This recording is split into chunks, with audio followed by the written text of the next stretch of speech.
तो hello guys, welcome to our channel the wrestling site.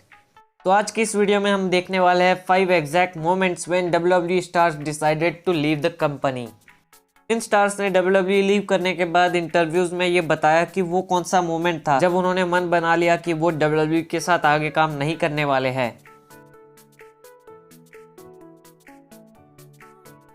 Renee young पूरे 8 साल WWE के साथ थी। अपने डिपार्चर के टाइम वो one of the best interviewer बन गई थी WWE की, एंड उन्होंने WWE में कमेंट्री भी की है।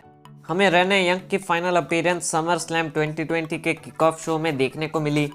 इसके बाद एक इंटरव्यू में उन्होंने रिवील किया कि वो कौन सा मोमेंट था जब उन्होंने WWE छोड़ने का डिसीजन लिया।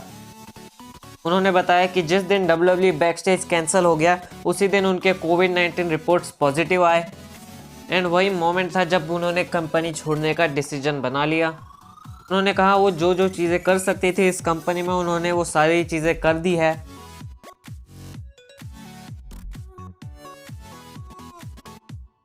हमारे इस लिस्ट में अगला नाम है ब्रॉडी ली का, जिन्हें आप लूक हार्पर के नाम से भी जानते होंगे, जो अभी AEW के करंट TNT चैंपियन है।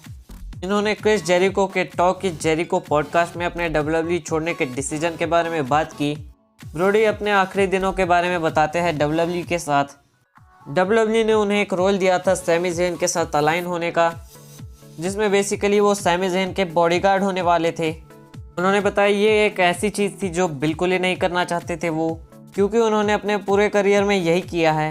वो किसी और सुपरस्टार के सपोर्ट रोल में नहीं रहना चाहते थे, एंड फिर भी उन्होंने उस रोल के लिए एग्री किया एंड मन बना लिया फिर से बैकग्राउंड सुपरस्टार बनने का।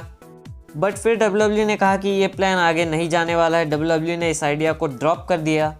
लूक हार्पर इस बात से बहुत नाराज़ थे, एंड इस मोमेंट में उन्होंने मन बना लिया WWE लीव करने का, एंड इसके बाद उन्होंने WWE से अपनी रिलीज के लिए रिक्वेस्ट किया। ये डिसीजन बहुत बढ़िया रहा है लूक हार्पर के लिए। WWE में सपोर्ट रोल करने से वो नाराज़, एंड आज वो AEW में द डार्क ऑर्डर फैक्शन को लीड कर रहे हैं।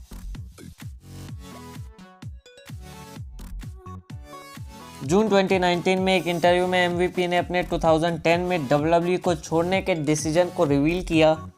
उन्होंने कहा उनकी बहस हो गई थी एक बैकस्टेज एग्जीक्यूटिव के साथ, एंड उन्होंने कहा वो उस चीज़ के बाद WWE के साथ काम करने में इंटरेस्टेड नहीं थे, एंड वो आगे दूसरे प्रमोशंस जैसे NJPW TNA में वर्क करना चाहते थे। बट फाइनली WWE लीव करने के 10 साल बाद हमें उनका रिटर्न देखने को मिला रॉयल रंबल 2020 के मैच में। एंड यार आप देख सकते हो वो क्या बढ़िया काम कर रहे हैं WWE में।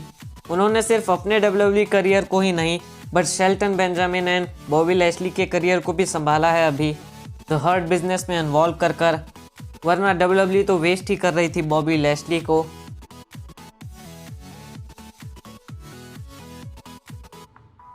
क्रिस जेरिको जो बहुत बड़े रीज़न है AEW को इतना सक्सेसफुल बनाने में।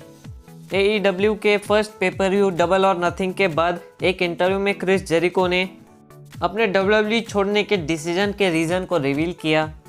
उन्होंने कहा उनकी 2017 की केविन ओवंस के साथ story line one of the best feud थे उनके करियर की, एंड उनका कहना था कि वो मैच रेसलमेनिया का मेन इवेंट हो सकता था। कुछ प्लान्स थे कि केविन ओवंस फेस करने वाले थे क्रिस जेरिको को यूनिवर्सल चैंपियनशिप के लिए, बट रेसलमेनिया के 4 वीक्स पहले केविन ओवंस को हराकर गोल्डबर्ग ने यूनिवर्सल टाइटल अपने नाम कर लिया, एंड हमें केविन ओवंस और जेरिको का मैच यूनाइटेड स्टेट्स चैंपियनशिप के लिए देखने को मिला। क्रिस जेरिको चाहते थे कि उनकी केविन ओवंस के साथ राइवलरी का एंड कुछ बढ़िया तरीके से हो, बट WWE ने ऐसा नहीं किया, एंड वही मोमेंट था जब क्रिस जेरिको ने WWE छोड़ने का मन बना लिया। WWE छोड़ने के बाद क्रिस जेरिको के टॉक इज जेरिको पॉडकास्ट में जॉन मॉक्सली ने रिवील किया कि उन्होंने WWE लीव करने का डिसीजन कब और क्यों लिया। उन्होंने कहा कि जब 2018 में वो अपना कमबैक करने वाले थे WWE में, तब से ही उनका प्लान था कि जब उनका ये कॉन्ट्रैक्ट एक्सपायर हो जाएगा वो WWE छोड़ देंगे। उन्होंने कहा वो बहुत एक्साइटेड थे रिंग में रिटर्न करने के लिए। अपने रिटर्न के कुछ महीने बाद ही वो अपने ब्रदर सेथ रॉलिंस पर टर्न हुए। उसी दिन जब रोमन रेंस ने अनाउंस किया कि फिर से वो ल्यूकीमिया से डायग्नोज हो गए हैं, फिर जॉन मॉक्सली ने बताया कि सेथ और एम्ब्रोज की राइवलरी पे फोकस करने की जगह विंस मैकमैन उन्हें फालतू सेगमेंट्स दे रहे थे। उन्होंने कहा ये मोमेंट था जब उन्होंने अपना मन बना लिया था कि अब चाहे कुछ भी हो जाए वो इस कंपनी को छोड़ने वाले हैं।